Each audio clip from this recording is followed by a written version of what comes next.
சனிக்கிழமை அப்படிங்கிறதுனால நம்ம வந்து எள்ளை வச்சு ஒரு பொடி பண்ண போகிறோம். எள்ளு பொடின்னு சொல்லலாம், சிமிலி உருண்டைன்னு சொல்லுவா, சிகிலி உருண்டைன்னு சொல்லுவா. இதுக்கு ஒரு 300 கிராம் அளவுக்கு எள்ளை வந்து நான் வந்து தண்ணியில் ஊற வச்சுருக்கேன். 1லேருந்து 2 மணி நேரம் நான் வந்து ஊற வச்சு எடுத்துக்கோங்க. ஊறினா தான் உங்களுக்கு வந்து எள்ளில் உள்ள அந்த தோல்லாம் வந்து மேலே வந்துடும். இப்போ எள்ளை வந்து நான் 2 தடவை களைஞ்சிட்டு இது மாதிரி வடிகட்டியில் போட்டு வச்சுருக்கேன். இதில் இருக்கிற அந்த தண்ணிலாம் வந்து நல்லா வடியட்டும். அடுத்து அகலமாக நல்லா கனமாக இருக்கக்கூடிய கடாய் வந்து நல்லா சூடு பண்ணி வச்சுட்டுருக்கேன். இதில் நம்ம எடுத்துகிட்டு இருக்கிற எள்ளை வந்து கொஞ்சம் கொஞ்சமாக போட்டு தான் வந்து நீங்கள் வந்து வறுத்து எடுக்கணும். ஒரேடியாக நீங்கள் வந்து போட்டுட்டே அப்படின்னா எள்ளு வந்து வறுபடாது. எள்ளு வந்து பார்த்திங்கன்னா நன்னா படப்படன்னு வந்து பொரியணும். கல் மண் இல்லாமல் நன்னா வந்து நீங்கள் களைஞ்சிட்டு அரிச்சிட்டு அதுக்கப்புறம் தான் வந்து எடுத்துக்கணும். ஏன்னா சின்ன அந்த மண் கட்டிலாம் இருந்ததுன்னா கூட உங்களுக்கு வந்து எள்ளு பொடி ஃபுல்லாக ஆகிடும். ஸோ அதனால் மட்டும் அதெல்லாம் கொஞ்சம் நீங்கள் பார்த்து தான் பண்ணிக்கணும். இந்த எள்ளு பொடியை பொறுத்தவரையும் பார்த்தீங்கன்னா நீங்கள் வந்து நல்லா ஊற வச்சுட்டு பண்ணும்போது அதோட அந்த டேஸ்ட் வந்து ரொம்ப சூப்பராக இருக்கும். இது வந்து நீங்கள் வெள்ளை எள்ளுலையும் பண்ணலாம், கருப்பு எள்ளுலையும் பண்ணலாம். ஆனால் கருப்பு எள்ளில் பண்ணும்போது அதோட அந்த வாசனை வந்து பார்த்தீங்கன்னா ரொம்ப நல்லா இருக்கும். வெள்ளை எள்ளு பண்ணும்போது கலர் வந்தால் நல்லா உங்களுக்கு கலர்ஃபுல்லாக இருக்குமே தவிர டேஸ்ட் வந்து உங்களுக்கு இந்த கருப்பு எள்ளில் தான் நல்லாயிருக்கும். அதே மாதிரி உடம்புக்கும் வந்து ரொம்ப நல்லது. ஸோ எள்ளை வந்து நீங்கள் இது மாதிரி நன்னா படப்படன்னு பொரியணும். அது மாதிரி பொரிஞ்சதுக்கப்புறம் தான் எடுக்கணும். லைட்டாக நீங்கள் வந்து பொரிய ஆரம்பித்தோடனே எடுத்துகிட்டே அப்படின்னா உங்களுக்கு வந்து ஒரு மாதிரி நமுத்த மாதிரி இருக்கும். எள்ளோட அந்த வாசனையே வராது. எள்ளு நன்னா படப்படன்னு பொரிஞ்சு வந்தால் தான் அந்த வாசனை வந்து நல்லாயிருக்கும். அதே மாதிரி அதை வந்து தீயை விட்டுடக்கூடாது. அடிக்கடி இது மாதிரி நீங்கள் வந்து கலரி விட்டுட்டே இருக்கணும். அப்படியே விட்டுட்டோம் அப்படின்னா எள்ளுலாம் வந்து உங்களுக்கு வந்து வெயிட்லெஸ்ஸாக இருக்கக்கூடிய ஒரு பொருள். டக்குன்னு வந்து உங்களுக்கு அடி பிடிச்சிடும். அடி பிடிச்சிட்டுன்னா தீஞ்சு போயிடும். அந்த எள்ளு பொடி ஃபுல்லாக தீஞ்ச வாசனை வந்துடும். கொஞ்சம் அகலமான நம்ம வந்து கடாய் எடுத்துட்டோம் அப்படின்னா உங்களுக்கு வந்து வெடித்து வெளியில் தெரிக்காது, உள்ளுக்குள்ளேயே இருக்கும். கொஞ்சம் தான் வெளில போகும். இதே நீங்கள் வந்து குட்டியான கடாய் எடுத்துட்டேன்னா பாதிக்கு பாதி வந்து பார்த்தீங்கன்னா உங்களுக்கு வந்து வெளியில் தெரிச்சிடும். இப்போது எல்லா எள்ளையும் நம்ம இது மாதிரி வந்து வறுத்து எடுத்துட்டாச்சு. இப்போ இது வந்து நல்லா ஆறட்டும். ஆறினதுக்கப்புறம் என்ன பண்ணணும்னா ஒரு சல்லடையில் போட்டு நல்லா சளிச்சு எடுத்துக்கணும். உங்களுக்கு புடைக்க தெரிஞ்சால் புடைச்சி கூட எடுத்துக்கலாம். இப்போ நான் வந்து சல்லடையில் போட்டு நல்லா தேய்ச்சி சளிச்சு எடுத்துட்டேன். அதில் இருக்கக்கூடிய அந்த சின்ன அந்த கருப்பு பொடிலாம் கூட போயிடும் உங்களுக்கு. இப்போ இதை வந்து மிக்ஸி ஜாரில் வந்து சேர்த்துக்கலாம். நான் வந்து ஒரு 2 தடவையாக பொடி பண்ண போகிறேன். ஒரு 2 கரண்டி அளவுக்கு தாராளமாக போட்டுட்டு முதல்ல இதை வந்து பொடி பண்ணி எடுத்துக்கலாம். எள்ளு பொடி பண்ணும்போது கண்டினியூவாக நீங்கள் வந்து மிக்சியில் போட்டு பொடி பண்ணக்கூடாது. கொஞ்சமாக விட்டு தான் பொடி பண்ணணும். இல்லைனா அதில் இருக்கக்கூடிய அந்த எண்ணெய்லாம் வந்து கசிய ஆரம்பிச்சிடும். இப்போ எள்ளு பொடி வந்து பண்ணியாச்சு. இதுக்கு தேவையான அளவு வெல்லத்தை வந்து பார்த்தீங்கன்னா நான் வந்து இது மாதிரி நசுக்கி எடுத்து வச்சுருக்கேன். அதை வந்து போட்டுக்கலாம். இது வந்து நல்ல வெல்லம் டக்குன்னு வந்து உங்களுக்கு பொடி ஆகிடுங்கிறதுனால போட்டேன். இல்லைனா நீங்கள் வந்து துருவி கூட சேர்த்துக்கலாம், இல்லை கையால் கூட கலந்துக்கலாம். மிக்சியில் சேர்க்கும் போது டக்குன்னு உங்களுக்கு வந்து எள்ளோட ஒன்றா கலந்துருங்கிறதுக்காக. ஆனால் நீங்கள் எடுத்துக்கக்கூடிய வெல்லத்தோட அந்த இது எப்படி இருக்குங்கிறத பார்த்து தான் நீங்கள் வந்து போடணும். இப்போ வெல்லத்தை சேர்த்து நல்லா பொடி பண்ணி எடுத்துட்டாச்சு. இதை வந்து ஒரு பாத்திரத்துக்கு மாற்றிட்டு இதே மாதிரி மீதி இருக்கிற அந்த எள்ளையும் வந்து வெல்லம் சேர்த்து பொடி பண்ணி எடுத்துக்கலாம். இப்போது எள்ளு எல்லாத்தையும் நம்ம வந்து பொடி பண்ணி எடுத்துட்டாச்சு. இப்போ எல்லாத்தையும் நம்ம வந்து ஒரு பேசனில் போட்டுட்டு இதை வந்து நல்லா ஒரு தடவை கலந்துட்டு அதுக்கப்புறம் தான் நம்ம வந்து உருண்டை பிடிக்கணும். நீங்கள் உருண்டையாகவும் பிடிச்சிக்கலாம், இல்லைனா நீங்கள் வந்து அப்படியே பொடியாகவும் பண்ணிக்கலாம். அது வந்து உங்களோட இஷ்டம் தான். எள்ளில் இருக்கக்கூடிய அந்த எண்ணெய் வராத அளவுக்கு நீங்கள் வந்து பொடி பண்ணணும். அதுதான் வந்து இதில் மெயின். இப்போது இதில் வந்து கொஞ்சமாக நம்ம ஏலக்காய் பொடி சேர்த்துக்கலாம். ஏலக்காய் பொடி சேர்த்துட்டு இதை வந்து நல்லா ஒரு தடவை கலந்து விட்டுக்கு போகிறோம். ஸோ உங்களுக்கு வந்து ஏலக்காய் பொடி வேணும் அப்படின்னா நீங்கள் வந்து போட்டுக்கோங்க, இல்லைனா நீங்கள் வந்து ஸ்கிப் பண்ணிடலாம். அது வந்து உங்களோட இஷ்டம் தான். இப்போ இதை வந்து நல்லா கலந்து விட்டுட்டு அதுக்கப்புறம் வந்து சின்னதாக நம்ம வந்து உருண்டை பிடிச்சிக்கலாம். எள்ளு பொடியாகவும் கொடுக்கலாம், உருண்டையாகவும் கொடுக்கலாம். நான் வந்து முன்னாடி சொன்ன மாதிரி உங்களோட இஷ்டம் தான் அது. எள்ளு வெல்லம் எல்லாம் சேரும்போது வந்து பார்த்திங்கன்னா அதோட அந்த டேஸ்ட் வந்து ரொம்ப சூப்பராக இருக்கும். இப்போது சின்னதாக நம்ம வந்து உருண்டை பிடிச்சிக்கலாம். நம்ம வந்து ரொம்ப பொடி பண்ணிட்டோம் அப்படின்னா அந்த எள்ளில் இருக்கக்கூடிய அந்த எண்ணெய்லாம் வந்து கசிஞ்சு ஒரு மாதிரி இருக்கும். ஸோ அதனால் இது மாதிரி நீங்கள் வந்து பொடி பண்ணால் தான் நல்லாயிருக்கும். இப்போ இதே மாதிரியே நம்ம வந்து எல்லா உருண்டையும் வந்து பிடிச்சிக்கலாம். பொதுவாக எள்ளு சம்மந்தமான அந்த பொருட்கள்லாம் வந்து பார்த்திங்கன்னா அடிக்கடி வந்து பண்ண மாட்டா. ஏதாவது விசேஷ நாட்களில் ஏதாவது நாள்கிழமை இது மாதிரி இருக்கும். எள்ளு எதுக்கு சேர்த்துக்கலாமோ அந்த டைமில் மட்டும் தான் சேர்த்துக்க முடியும், எல்லா நாள்லேயும் பண்ண முடியாது. அப்போ நம்ம இது மாதிரி பண்ணும்போது குழந்தைகளுக்கும் இதெல்லாம் வந்து அப்பப்போ கொடுக்கணும். ஸோ கொஞ்சம் பண்ணி வச்சுட்டு குழந்தைகளுக்கும் கொடுத்தோம் அப்படின்னா உடம்புக்கு வந்து ரொம்பவே நல்லது. வெல்லமும் எள்ளும் சேரும்போது உடம்புக்கு வந்து பார்த்திங்கன்னா அவ்வளோ நல்லது. இப்போது இதே மாதிரி எள்ளு பொடி எல்லாத்தையும் நம்ம வந்து உருண்டையாக பிடிச்சிக்கலாம். இப்போ ரொம்பவே சூப்பராக நம்மளோட எள்ளு உருண்டை, சிகிலி உருண்டை வந்து பார்த்திங்கன்னா ரெடி ஆகிடுங்க. உளுந்து வச்சு நம்ம வந்து ஒரு சாதம் வந்து கலக்க போகிறோம்.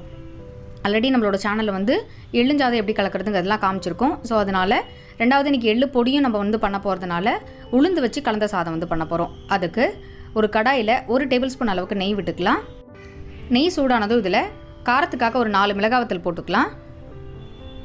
இது கூடவே ஒரு கட்டி பெருங்காயத்தையும் சேர்த்துட்டு இந்த எண்ணெயில் வந்து நல்லா வந்து வறுத்துக்க போகிறோம். நம்ம நெய் விட்டு நம்ம இது மாதிரி வறுத்து எடுக்கும்போது அதோட அந்த வாசனை வந்து ரொம்ப நல்லா இருக்கும். உளுந்து வந்து பார்த்தீங்கன்னா நீங்கள் வந்து நெய்யில் வறுக்கும்போது அந்த சாதம் கலக்கும்போது ரொம்ப நல்லா இருக்கும். நம்ம சேர்த்துருக்கக்கூடிய அந்த பெருங்காயமும் மிளகாவும் வந்து நல்லா வறுபட்டதுக்கப்புறம் இதை வந்து நம்ம ஒரு பிளேட்டுக்கு வந்து மாற்றிக்கலாம். அடுத்து இதே நெய்லேயே 1 டேபிள் ஸ்பூன் அளவுக்கு முழு உளுந்து வந்து சேர்த்துக்க போகிறோம். இப்போ இந்த உளுந்து வந்து லைட்டாக நம்ம வந்து வறுத்துக்கலாம். நம்ம வந்து இதில் முழு உளுந்தும் சேர்த்துக்க போகிறோம். அதே மாதிரி தோல் எடுத்த அந்த உளுத்தம் பருப்பும் சேர்த்துக்க போகிறோம். ஃபுல்லாக உங்களுக்கு வந்து உளுந்து வேணும்னா நீங்கள் வந்து சேர்த்துக்கலாம். நான் வந்து இது 2மா சேர்த்துக்க போகிறேன்.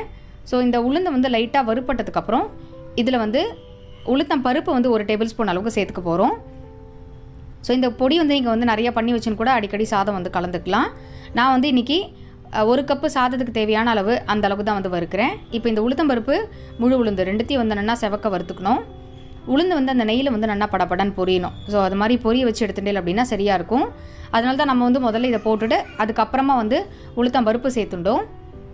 இப்போ உளுத்தம்பருப்பும் உளுந்து வந்து நல்லா வறுப்படுத்து இது ஒரு பிளேட்டுக்கு மாற்றிக்கலாம். அடுத்து இதே கடாயிலேயே 2 டேபிள் ஸ்பூன் அளவுக்கு துருவின தேங்காய் சேர்த்து வறுத்துக்க போகிறோம். நம்ம வந்து தேங்காய் எதுக்கு சேர்க்குறோம் அப்படின்னா உளுத்தம்பருப்பு மட்டும் நம்ம போட்டு சாதம் கலந்தோம் அப்படின்னா ஒரு மாதிரி ட்ரையாக இருக்கிற மாதிரி இருக்கும். ஸோ இந்த தேங்காவும் சேர்க்கும்போது அந்த டேஸ்ட் வந்து பார்த்திங்கன்னா ரொம்ப சூப்பராக இருக்கும். இந்த தேங்காவை வந்து லைட்டாக நீங்கள் வந்து நல்லா வறுத்துக்கணும். அதில் இருக்கக்கூடிய அந்த ஈரத்தன்மையெல்லாம் போகிற அளவுக்கு இந்த கடாயிலே வந்து வறுத்துக்கோங்க. இதுக்கு வந்து நெய்யோ எண்ணெயோ எதுவும் விட வேண்டாம். இப்போ தேங்காய் வந்து வறுத்தாச்சு. இது வந்து ஒரு பிளேட்டுக்கு நம்ம வந்து மாற்றிக்கலாம். இப்போது நம்ம வறுத்து வச்சுருக்கிற அந்த உளுந்து மிளகா அதுக்கப்புறம் தேங்காயெல்லாம் வந்து நல்லா ஆறிடுத்து இதை வந்து மிக்ஸி ஜாரில் சேர்த்து பொடி பண்ணிக்க போகிறோம். ரொம்ப வந்து நைஸாக நீங்கள் வந்து பொடி பண்ணிட்டே அப்படின்னா உங்களுக்கு ஒரு மாதிரி கெட்டியான மாதிரி ஆகிடும். ஏன்னா தேங்காய்லாம் நம்ம சேர்க்கறதுனால நான் எல்லாத்தையும் ஒன்றா சேர்த்து தான் பொடி பண்ண போகிறேன். இப்போ இதுக்கு தேவையான அளவு உப்பு சேர்த்துட்டு தேங்காயும் இது கூடவே சேர்த்து நல்லா வந்து பொடி பண்ணிக்கலாம். அதுக்குள்ளே வந்து பார்த்திங்கன்னா ஒரு பக்கம் நான் சாதமும் வச்சு நல்லா ஆற வச்சு வச்சுட்டுருக்கேன். இப்போ கடாயில் வந்து 2 டீஸ்பூன் அளவுக்கு நல்லெண்ணெய் விட்டுக்க போகிறோம். நான் வந்து இன்றைக்கி இந்த உளுந்தோரை பண்ணுறதுக்கு நெய்யும் தான் வந்து யூஸ் பண்ணியிருக்கேன். எண்ணெய் சூடானதுக்கப்புறம் இதில் 1/2 டீஸ்பூன் அளவுக்கு கடுகு சேர்த்துக்க போகிறோம். கடுகு பொரிஞ்சதும் இதில் 1/2 டீஸ்பூன் அளவுக்கு உளுத்தம்பருப்பு சேர்த்துக்க போகிறோம். சும்மா ஒரு ஃப்ளேவருக்காக நான் வந்து ஒரு மிளகாவும் வந்து சேர்த்துட்டுருக்கேன். இப்போ இந்த உளுத்தம்பருப்பு மிளகாய் எல்லாம் வந்து நல்லா பொரியட்டும். இது கூடவே கொஞ்சமாக கறிவேப்பிலையும் சேர்த்துட்டு நல்லா வந்து வறுத்துக்கலாம்.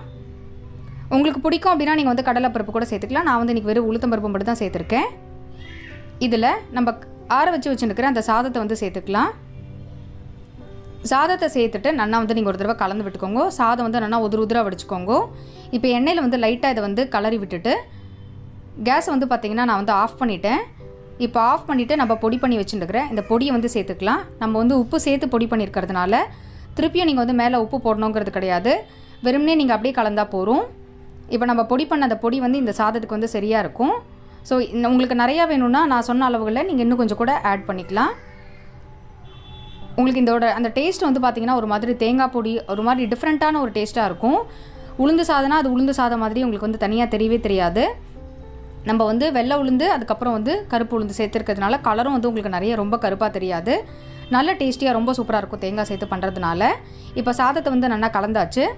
கடைசியாக வந்து பார்த்திங்கன்னா இதில் கொஞ்சம் ஒரு டேஸ்ட்டுக்காக வந்து பார்த்திங்கன்னா வாசனைக்காக நான் 1 டேபிள் ஸ்பூன் அளவுக்கு நெய் சேர்த்துருக்கேன்.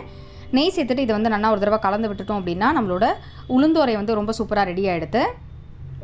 நீங்கள் ட்ராவல் டைமில் போகிற மாதிரி இருந்ததுனா கூட நீங்கள் வந்து ரைஸ் குக்கர் எடுத்துகிட்டு போகிற மாதிரி இருந்தால் இந்த பொடி பண்ணி எடுத்துட்டோம் அப்படின்னா நம்ம எங்கேயாவது க்ஷேத்திரத்துக்கு எங்கேயாவது போகிறோம் அப்படின்னா நம்ம வந்து தனியாக சமைச்சு சாப்பிட்ணுன்னா இந்த உளுத்தம் பொடி எடுத்துகிட்டு போயிட்டோம் அப்படின்னா நம்ம வந்து சாதம் வச்சு கலந்துக்கலாம். ட்ராவலுக்குலாம் உங்களுக்கு வந்து ரொம்ப சூப்பராக இருக்கும். இப்போ உளுந்தோரை வந்து ரெடி ஆகிடுது. எல்லோரும் இந்த உளுந்தோரையை வந்து ட்ரை பண்ணி பாருங்கள். நம்மளோட சேனலில் எள்ளுஞ்சாதத்தோட அந்த ரெசிபி வந்து இருக்குது. நான் வந்து லிங்க் உங்களுக்கு வந்து டிஸ்கிரிப்ஷனில் கொடுக்குறேன். தேவைப்படுறவா வந்து செக் பண்ணிக்கோங்க. ரொம்பவே சூப்பராக நம்மளோட உளுந்தோரை ரெடியாக எடுத்து ஒரு 1/4 கிலோ அளவுக்கு கடலைப்பருப்பை நல்லா 2-3 தடவை களைஞ்சிட்டு ஒரு கடாயில் வந்து சேர்த்துட்டுருக்கேன். இந்த கடாயில் வந்து பார்த்திங்கன்னா ஒரு 1.5 டம்ளர் அளவுக்கு தண்ணி விட்டுருக்கேன். தண்ணி வந்து இப்போ தான் சூடாக ஆரம்பிச்சுடுது. இப்போ நம்ம இந்த கடலைப்பருப்பை நல்லா களைஞ்சிட்டு சேர்த்துக்கலாம். கடலைப்பருப்பு சுண்டல் பண்ணுறதுக்கு நீங்கள் வந்து வேக வைக்கணுங்கிறது கிடையாது. கடலைப்பருப்பை 2 தடவை நல்லா களைஞ்சிட்டு யூஸ் பண்ணாலே போதும். ஏன்னா டக்குன்னு வந்து உங்களுக்கு கடலைப்பருப்பு வெந்து வந்துடும். அதனால் ஊற வைக்கணுங்கிறது கிடையாது. இது மேலே இருக்கிற இந்த நுரையெல்லாம் நீங்கள் வந்து எடுத்துடலாம் அது கொதிக்கும் போதே. கடலைப்பருப்பு நல்லா ஒரு 3/4 வாசி வெந்ததுக்கப்புறம் இதில் தேவையான உப்பு சேர்த்துக்கலாம். நம்ம வந்து இதை வேக வைக்கும் போது உப்பு சேர்த்துட்டோம் அப்படின்னா அந்த கடலைப்பருப்பு உள்ளுக்குள்ளெல்லாம் போயிடும். இப்போது கடலைப்பருப்பு வந்து நல்லா வெந்தெடுத்து குழையாமல் சூப்பராக வந்து வந்துடுது. இப்போ நான் வந்து உங்களுக்கு வந்து ஒன்று எடுத்து நசுக்கி காமிக்கிற பாருங்கோ. வெந்து இருக்கணும், அதே சமயத்தில் குழையவும் கூடாது. இதுதான் வந்து இதுக்கு கரெக்டான பதம். இப்போ இதை வந்து நல்லா வடிச்சுட்டு எடுத்துக்கலாம். அதுக்கு ஒரு மசாலா ரெடி பண்ண போகிறோம். அதுக்கு ஒரு துண்டு இஞ்சி, காரத்துக்காக ஒரு பச்சை மிளகா, 1 கப் அளவுக்கு துருவின தேங்காய் சேர்த்துட்டு இதெல்லாத்தையும் வந்து நல்லா பொடி பண்ணி எடுத்துக்க போகிறோம். காரம் உங்களுக்கு எவ்வளோ வேணுமோ அதுக்கு தகுந்த அளவுக்கு நீங்கள் வந்து போட்டுக்கோங்க. இப்போ கடாயில் 2 டேபிள் ஸ்பூன் அளவுக்கு எண்ணெய் வந்து விட்டுக்கலாம். எண்ணெய் சூடானதும் 1/2 டீஸ்பூன் கடுகு பொரிஞ்சதும் 1/2 டீஸ்பூன் அளவுக்கு உளுத்தம்பருப்பு சேர்த்துக்கலாம். இது கூடவே கொஞ்சமாக கறிவேப்பிலை, இதில் நம்ம வேக வச்சு எடுத்து வச்சுருக்கிற அந்த கடலைப்பருப்பு வந்து சேர்த்துக்கலாம். இப்போ கடலைப்பருப்பு சேர்த்துட்டு நம்ம அரைச்சி வச்சுருக்கிற அந்த விழுது வந்து சேர்த்துக்கணும். முதல்ல வந்து எண்ணெயில் இதை வந்து நல்லா ஒரு தடவை கலந்து விட்டுக்கலாம். கலந்து விட்டுட்டு கடைசியாக வந்து பார்த்திங்கன்னா நம்ம பொடி பண்ண அந்த தேங்காய், பச்சை மிளகா அதோட அந்த பொடி வந்து சேர்த்துக்க போகிறோம். ஸோ உங்களுக்கு வேண்டாம் அப்படின்னா பச்சை மிளகா தாளித்து கொட்டிட்டு வெறும் தேங்காய் கூட சேர்த்துக்கலாம். இந்த தேங்காவை எதுக்கு லைட்டாக நம்ம வந்து பொடி பண்ணி போடுறோம் அப்படின்னா அந்த கடலைப்பருப்போட இந்த மசாலா எல்லாமே வந்து நன்னா உங்களுக்கு வந்து ஒத்தாப்பில் கலந்து வந்துடும். இல்லைனா தனியாக தேங்காய் தனியும் தனியாக பச்சை மிளகா இருக்கும். ஸோ உங்களுக்கு வந்து அது வேஸ்ட் ஆகாமல் நன்னா ஒத்தாப்பில் கலந்து வரணுங்கிறதுக்காக தான் நம்ம வந்து பொடி பண்ணுறோம். இஞ்சி போட்டு பொடி பண்ணும்போது நல்லாயிருக்கும். அதுக்குன்னு டெய்லி நம்ம வந்து இஞ்சி போட்டு பொடி பண்ணாலும் அதுவும் வந்து எல்லாருக்கும் பிடிக்காது. ஸோ ஒரு நாளைக்கு நம்ம வந்து ஒரு மாதிரி பண்ணால் தான் வந்து நல்லாயிருக்கும். இப்போ தேங்காய் சேர்த்துட்டு நன்னா இதை வந்து ஒரு தடவை கலந்து விட்டுட்டு கேஸ் ஆஃப் பண்ணிடலாம். ரொம்ப நாளை வதக்கணுங்கிறது கிடையாது. இது மேலேயே வந்து பார்த்திங்கன்னா நான் வந்து கொஞ்சமாக பெருங்காய பொடி வந்து சேர்த்துக்க போகிறேன். ஸோ பெருங்காய பொடியும் சேர்த்துட்டு இதை வந்து நல்லா ஒரு தடவை கலந்து விட்டு விடலாம். ரொம்பவே சூப்பராக நம்மளோட கடலைப்பருப்பு சுண்டல் வந்து பார்த்திங்கன்னா ரெடியாக எடுத்து காமிச்ச மாதிரியே இந்த 3 ரெசிபி வந்து ட்ரை பண்ணி பாருங்கள். ட்ரை பண்ணி பார்த்துட்டு உங்களோட ஃபீட்பேக் வந்து எனக்கு சொல்லுங்கள். இந்த வீடியோ பிடிச்சிருந்தது அப்படின்னா உங்கள் ஃப்ரெண்ட்ஸ்க்கு ரிலேட்டிவ்ஸ்க்கும் ஷேர் பண்ணுங்கள். மறுபடியும் அடுத்த ஒரு வீடியோ உங்கள் எல்லாரையும் சந்திக்கிறேன். நன்றி, வணக்கம்.